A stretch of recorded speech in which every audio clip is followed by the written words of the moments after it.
Yo, what is up guys? Boy here, aka Blue Collar Sports TV. Hopefully you guys are doing well. If you're new here, smash that subscribe button, and also if you guys could hit the like. Anyway, another one of my fantasy fight videos. Today the fight will be James Toney versus Bernard Hopkins. Now of course both of these guys are legendary fighters. Bernard Hopkins, a 2-weight world champion, one of the longest reigning middleweight champions of all time, and just a legend of the game, and James Toney, a former 4-weight world champion, and once again a pound for pound great. As far as most will be concerned, both of these fighters are bona fide legends in the sport of boxing, and I've got to say, this fight has always, fascinated me. I really wish we got this fight back in the day, during the 90s, but James Toney was always a little heavier than Bernard Hopkins. James Toney was competing at super middleweight and light heavyweight when Bernard Hopkins was doing his thing at middleweight. Actually, James Toney was also at cruiserweight when Bernard Hopkins was at middleweight. So James Toney was always a bit heavier than Bernard Hopkins, but both guys did fight at middleweight and light heavyweight. I think for the sake of this video, we will assume this fantasy fight is at middleweight. Right off the bat, I believe this fight, hypothetically, would be very competitive. I think both guys are fairly well matched in terms of styles. Both of these guys were really good on the inside, and both guys in general just bring great attributes to the table, and that would make it a competitive fight. The problem, in my opinion, with James Toney in fantasy fights, you have to really assume not only is James Toney in his prime, but on form. Even in James Toney's prime, this guy was hot and cold. James Toney, of course, was an excellent boxer, technically as sound as anybody that you'll see. But outside the ring, James Toney didn't live the life. He had a lot of trouble with maintaining his weight, and this resulted in some dodgy performances, it has to be said. I mean, you look at his fight with Sanderline Williams, in which he drew. Also his fight with Dave Tiberi, and that fight he won by a split decision, but that fight was a robbery. And you go further through his career, he lost fights in which he shouldn't have lost. He lost to guys like Drake Fadzey, for example. Drake Fadzey should never be beating James Toney. But because of James Toney's ill discipline outside the ring, he often struggled with fighters in which he should be beating comfortably. And that against Bernard Hopkins is a factor, as we know. Bernard Hopkins, whatever you say about Bernard Hopkins, he really lives for life. He doesn't touch alcohol, he maintains his weight, he's always in shape, and he always trains. He never gets tired. Whereas James Toney was really the polar opposite of that.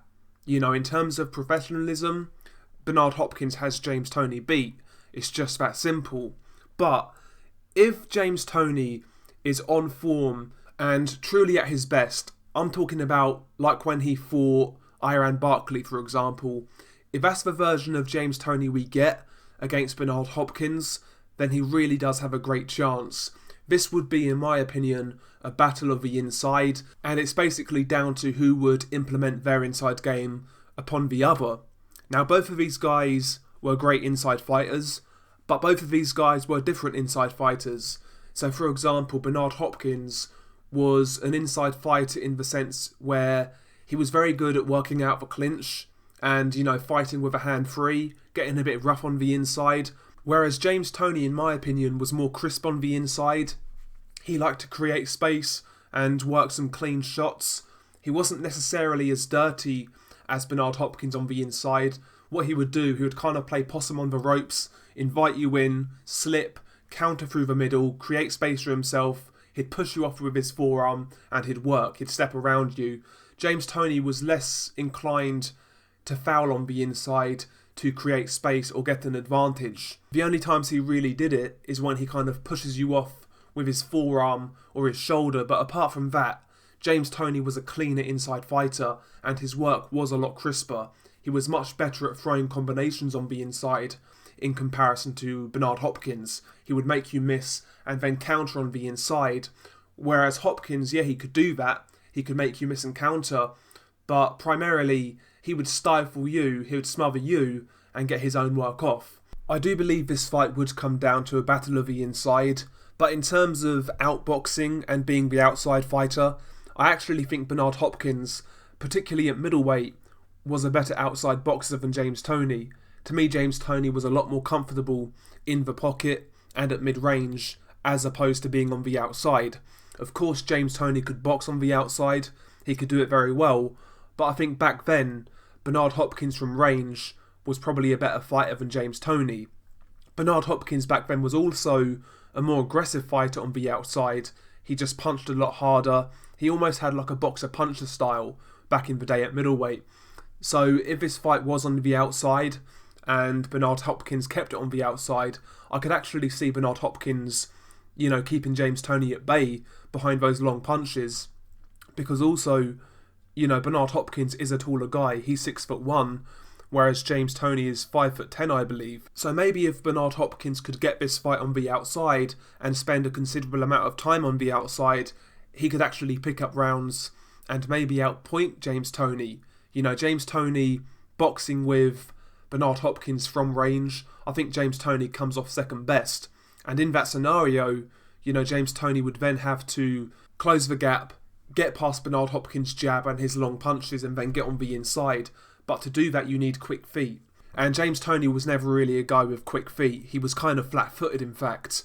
So, yeah, if Bernard boxed in this fight from range, I think that would stand him a great chance to win this fight, to be honest. But if Bernard Hopkins went on the inside and fought James Toney that way, I actually think it favours James Toney a lot more. Bernard Hopkins would try to spoil, he would try to get dirty, but James Toney wouldn't be having any of that. If Hopkins was fouling Toney on the inside, Toney wouldn't allow that without a fight. Toney was a pretty clean inside fighter, but Toney's the type of guy, if you're dirty against him, he's going to throw it right back. He's going to be dirty back. And that's what he would do to Bernard Hopkins. He would use elbows, he would use shoulders, he might hit low, he'd try and get Bernard Hopkins back for being dirty. And in a dogfight on the inside, I can't look past James Toney. First and foremost, technically on the inside, Toney's a lot better than Bernard Hopkins. Just in terms of pure boxing and clean boxing, James Toney is levels above Bernard Hopkins on the inside. Every time Toney gets space, I could see him rattling off nice snappy shots, uppercuts through the middle, body shots, short right hands. James Toney could really do it all on the inside. He could throw every shot in the book. And yet on the inside, I think James Toney would create enough space for himself to get some work off and score the better punches on the inside. And it's all down to whether James Toney can drag Hopkins into that type of fight. If he can, I think James Toney beats Bernard Hopkins based on clean, effective work. But if it's a boxing match on the outside, I think that stands in Bernard Hopkins' favour. But if I had to pick between these two fighters, who wins the fight, I'm going to go with James Toney. Now, I have to say I am biased. James Toney is one of my favourite fighters of all time, whereas I'm not really a big fan of Bernard Hopkins. But I will pick James Toney. And in my opinion, I want to add this as well. I actually think James Toney, full stop, is a greater fighter than Bernard Hopkins. I know James Toney lost fights that he shouldn't have really lost, like Drake Fadzey, and he had bad performances here and there. But in terms of the singular wins, I think James Toney has better wins than Bernard Hopkins, to be honest. The Mike McCallum win, for example, that was a great win. Michael Nunn, Iran Barkley, these are really, really great wins. Vasily Girov at cruiserweight, that was an excellent win. James Toney beat some really, really good fighters. Yeah, he lost fights in which he shouldn't have really lost. Yeah, he doesn't have the longevity in one division that Bernard Hopkins has. But in terms of singular wins, I think James Toney's best wins are better than Bernard Hopkins' best wins, if I'm being honest.